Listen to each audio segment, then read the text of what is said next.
Buenas a todos, ¿qué tal? ¿Cómo estáis? Vamos a comenzar con el primer capítulo de esta serie herpetológica. Como vamos a hacer estos capítulos de manera cronológica, vamos a comenzar con los anfibios y más tarde seguiremos con los reptiles. Y qué mejor que comenzar por el principio del principio, el origen de los primeros tetrápodos. Vamos allá. Bien, antes de nada, decir que la transición del medio acuático al medio terrestre es probablemente uno de los acontecimientos a nivel evolutivo más importante, porque va a permitir a un grupo de peces, del grupo de los sarcopterigios, ahora veremos lo que es, este en concreto es un eusthenopterón, un tipo de pez sarcopterigio, les va a permitir desarrollar patas hasta poder llegar hasta el Ichthyostega, que es el considerado como primer anfibio y primer tetrápodo, por lo tanto también, de la historia. Muchos autores lo consideran como primer anfibio, aunque hay algunos otros que no, luego veremos un poco por qué. Esta transición ocurre entre 360 a 380 millones de años en el periodo devónico, ¿vale? Hay que recordar que en el periodo devónico los únicos vertebrados que existen en la Tierra son los peces, ¿vale? La colonización del medio terrestre va a permitir su evolución y diversificación de los vertebrados, es decir, los peces van a dar lugar a los anfibios que conocemos actualmente, los reptiles, los mamíferos, incluidos nosotros también, y las aves. Es decir, es un proceso de vital importancia para este grupo de animales que va a permitir una auténtica diversificación de los tetrápodos, ¿vale? Y esto gracias, como digo, a los peces sarcopterigios. Peces de aletas robustas o de aletas lobuladas, ¿vale? Un tipo de aleta que va a ir desarrollándose, que va a tener unas estructuras óseas que van a formar el esqueleto o la parte anatómica de las extremidades de los vertebrados a lo largo de la historia. Gracias a los fósiles, los paleontólogos pueden reescribir este periodo de la historia y así hacernos una idea de lo que ocurrió entonces para establecer una especie de puzzle a nivel evolutivo y conocer esta transición. Bien, aquí simplemente tenéis una pequeña imagen de lo que sería la Tierra más o menos en el Devónico. Las plantas empiezan a hacer ya a formar bosques. Hay que tener en cuenta que obviamente no hay ningún tipo de animal vertebrado, simplemente algunos invertebrados, artrópodos y demás que empiezan a colonizar un poquito el medio terrestre. Y aquí abajo simplemente una representación de lo que serían los mares del Devónico. Bien, esta parte de aquí es bastante importante porque nos establece un esquema general sobre cómo están estructurados los vertebrados. He hecho este cladograma muy sencillo. Nosotros en este capítulo lo que vamos a ver es de los peces sarcopterigios, vamos a ver las especies transicionales hasta llegar hasta aquí, hasta el considerado como primer tetrápodo. Y por explicaros simplemente un esquema, porque creo que esto es importante saberlo. Aquí abajo, por ejemplo, tenemos en color azul los peces, en color verde tenemos los anfibios, en color rojo tenemos aquí tanto los reptiles como los mamíferos como las aves. Bien, son dos grupos claramente diferenciados, ¿vale? Los peces y anfibios y el resto están diferenciados por un detalle y una característica importante. Tanto los peces como los anfibios son lo que se dice anamniotas, ¿vale? ¿Por qué es así? Bueno, se le llama anamniotas porque desarrollan huevos o ponen huevos que carecen de las membranas embrionarias que van a tener los amniotas, ¿vale? Son huevos gelatinosos que necesitan ponerse en terrenos húmedos o en el agua para que puedan desarrollarse. Bien, en esta parte los reptiliformes van a desarrollar un tipo de huevo que se puede poner en tierra firme y van a evitar la desecación de ese huevo. ¿Cómo? Simplemente ese huevo va a desarrollar tres membranas embrionarias, que son el amnios, el corion y el alantoides, y además una cáscara mineralizada que le va a proteger, que además va a ser semiimpermeable, que le va a proteger del medio, ¿vale? Por eso ese grupo se llama amniotas. De hecho, hay algunos mamíferos que todavía ponen huevos, que son los monotremas. En los reptiles, por supuesto, muchos de ellos también ponen huevos, y las aves, ¿vale? Bueno, ese grupo se llaman amniotas, frente a los peces y anfibios, que son anamniotas, ¿vale? Simplemente digo esto a modo informativo y general porque creo que es importante tener este esquema de saber dónde estamos y por qué están divididos así. Y como digo, de momento en este instante, en este capítulo, lo que vamos a hacer es simplemente ver este paso de los peces sarcopterigios, peces de aletas lobuladas, al primer tetrápodo. Bien, este pez, el Eusthenopteron, es de suma importancia. El Eusthenopteron significa en griego aletas fuertes. Fue descrito en 1881 en Quebec, en Canadá, y su característica más importante es la anatomía de las aletas. Aquí la vemos en grande, los huesos, vemos el húmero, el radio y la ulna, que van a ser la estructura que van a tener los siguientes vertebrados en colonizar la Tierra, es decir, van a tener todos estos mismos huesos en otra forma, con otra elongación, pero va a ser básicamente una evolución a partir de esta aleta, de esta disposición, de esta estructura de este pez, ¿vale?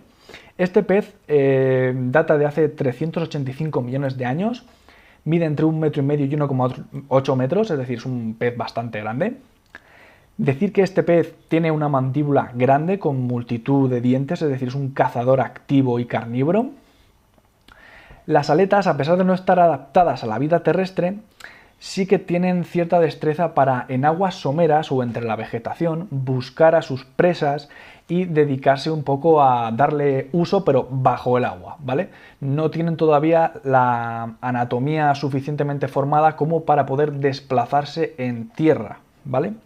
Y un detalle importante de los ejemplares que vamos a ver es que pueden respirar tanto por pulmones como por branquias, ¿vale? Pueden obtener oxígeno de esas dos formas. Como digo, estas extremidades van a formar las futuras extremidades de los vertebrados. Aquí, por ejemplo, tenéis una rana, un lagarto, un conejo y un ave, ¿vale?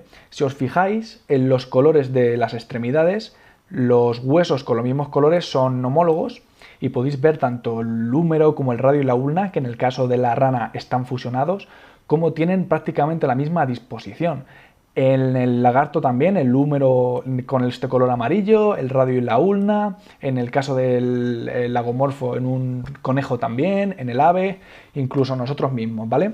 Aquí ves un brazo en el que podéis ver que la disposición de los huesos es la misma, ¿vale? Así que esto va a formar parte de lo que se dice extremidad de tipo quiridio, que es la típica de los vertebrados terrestres, ¿vale? Bien, seguimos con el Panderinchis. Este pez es quizás uno de los ejemplos transicionales que más se conocen, fue nombrado en 1941 y bueno, su nombre se refiere al pez de Pander, en honor al paleontólogo alemán que lo descubrió. Data aproximadamente de 380 millones de años, es algo más pequeño que el Eusthenopteron, entre 0,90 metros y 1,30 m. Como veis, la cabeza es más aplanada con el hocico largo, también tiene una boca repleta de multitud de dientes y quizás la característica más notable de este ejemplar es que tiene un espiráculo en la parte superior de la cabeza, por la que al parecer mientras estaba enterrado en el barro podía absorber agua en dirección a las branquias para poder oxigenarse. Es quizás la característica más notable de esta especie. Al igual que el Eusthenopteron, si os fijáis en las aletas, todavía, por mucho que tengan estructura ósea y demás, no tienen la consistencia, ni las articulaciones, ni la fuerza necesaria para poder adaptarse a la vida terrestre. Así que no está adaptado a la vida terrestre todavía. Y al igual que el anterior, también tiene pulmones y branquias. Bien, continuamos con el Tiktaalik.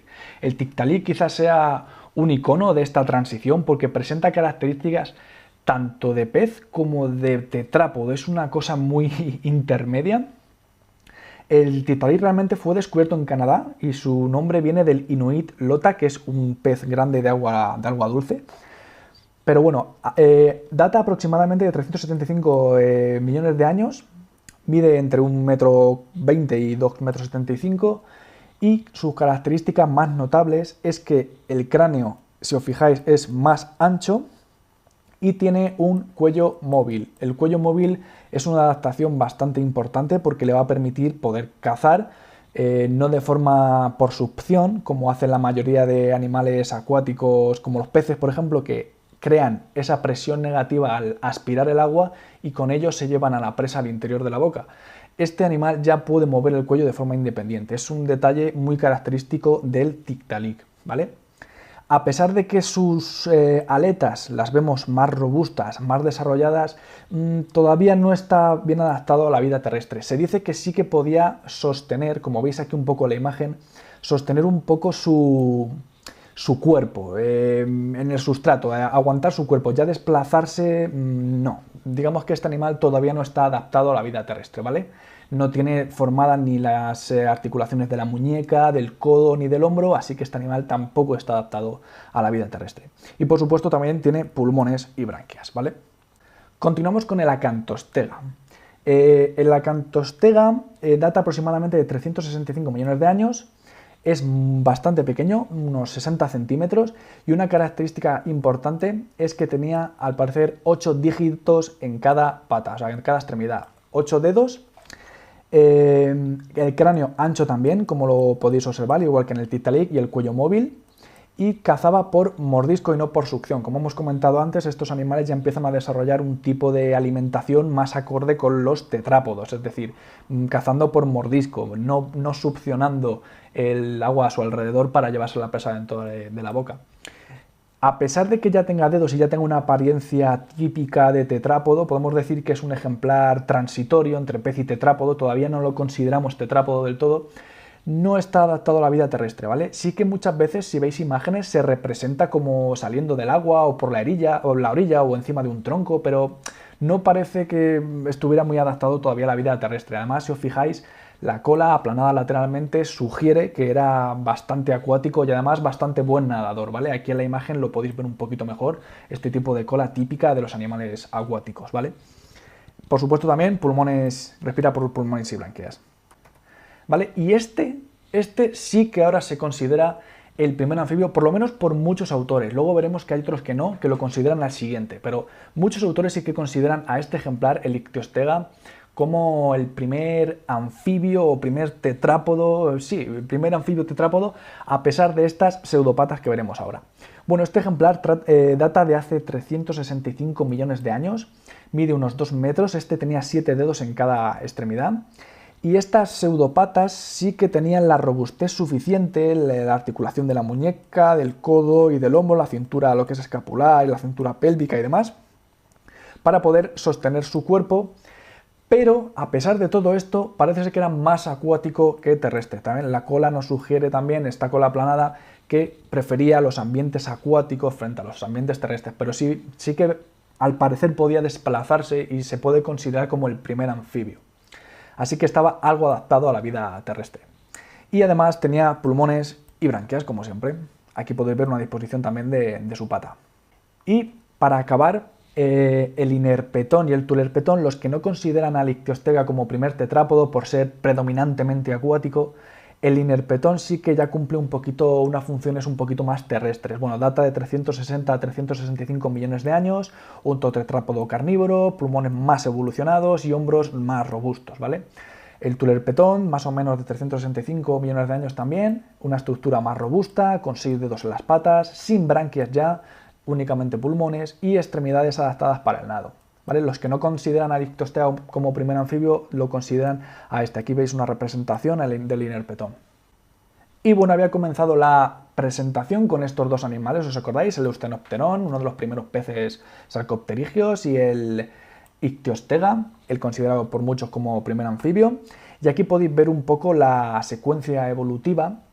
Hay algunos más que no están aquí, pero la procedencia y la clasificación en este esquema es un poco dudosa, así que he preferido no hablar de ellos, pero en verde, por ejemplo, podéis ver los que sí hemos visto, el Eusthenopteron, el Panderinchis, el Tiktaalik, el Acantostega, el Ictiostega, que ya se considera como primer anfibio, Inerpetón y Tulerpetón. Y como digo, hay algunos más que no están en este esquema, pero que son de procedencia un poco dudosa y no se sabe muy bien dónde colocarlos todavía por la bibliografía en la que he estado consultando, así que esta sería un poco los más importantes y el tronco principal.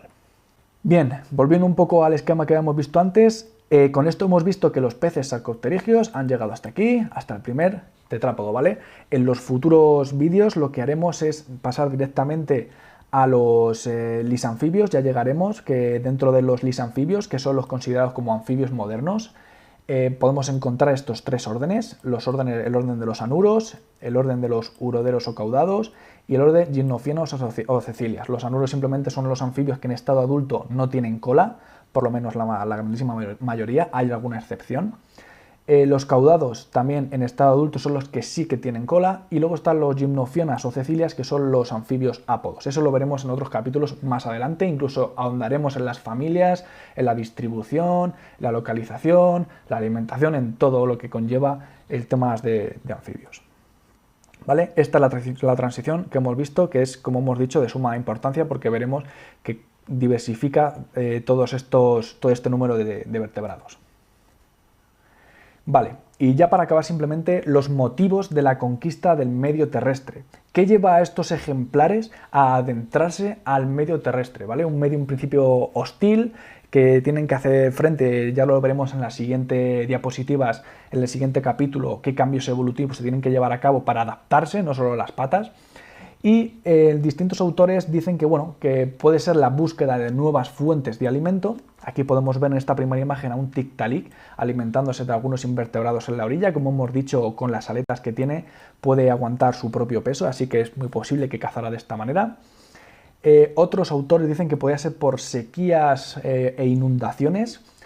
Aquí vemos un Ictiostega que está en una charca que se está secando, una charca que se está agotando, así que probablemente llevaría a estos ejemplares a buscar otras aguas más profundas para poder seguir alimentándose y sobreviviendo. Y otros, sin embargo, dicen que, bueno, que huían de depredadores de un medio hostil y quizás querían, pues eso, entrar en un medio completamente diferente en el que prácticamente no había ningún tipo de competencia. Y aquí vemos a un inerpetón. Esto procede de un vídeo que hay en internet, lo podéis mirar, un inerpetón frente a un pez de grandes dimensiones, de género Himeria. Y otros autores dicen que, bueno, que puede ser una mezcla de los tres motivos.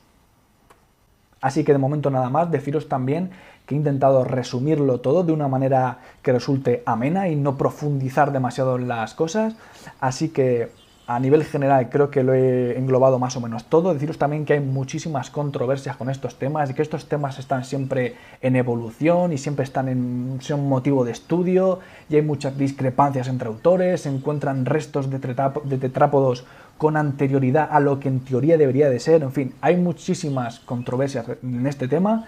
He intentado hacer un esqueleto lo más ameno, sencillo y entendible posible. Así que gracias y nos vemos en los futuros vídeos. Así que nada más, espero que os haya servido, que os haya gustado y nos vemos en próximos vídeos. ¡Hasta luego!